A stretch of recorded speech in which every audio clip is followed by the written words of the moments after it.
Conflict and Courage, the devotional.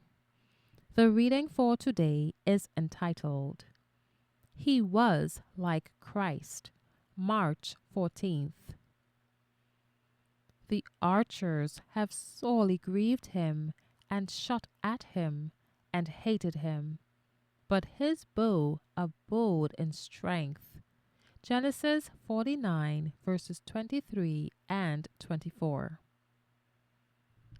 The life of Joseph illustrates the life of Christ. It was envy that moved the brothers of Joseph to sell him as a slave. They hoped to prevent him from becoming greater than themselves. And when he was carried to Egypt, they flattered themselves that they were to be no more troubled with his dreams, that they had removed all possibility of their fulfillment. But their own course was overruled by God to bring about the very event that they designed to hinder.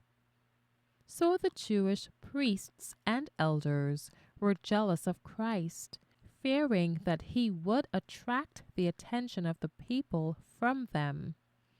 They put him to death to prevent him from becoming king, but they were thus bringing about this very result.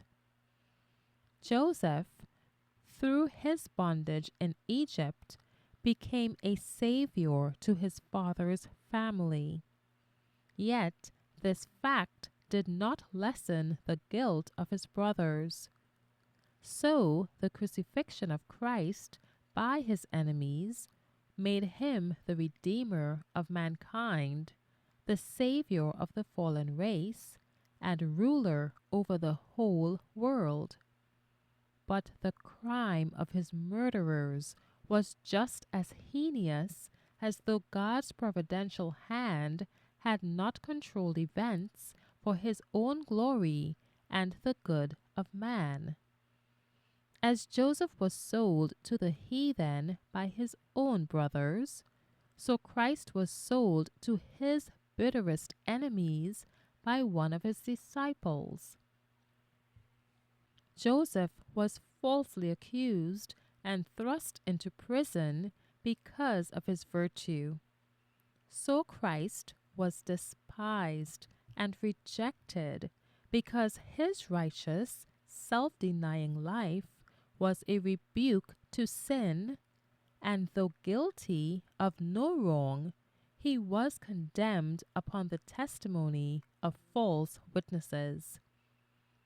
And Joseph's patience and meekness under injustice and oppression, his ready forgiveness and noble benevolence toward his unnatural brothers, represent the Savior's uncomplaining endurance of the malice and abuse of wicked men, and his forgiveness not only of his murderers, but of all who have come to him, confessing their sins and seeking a pardon.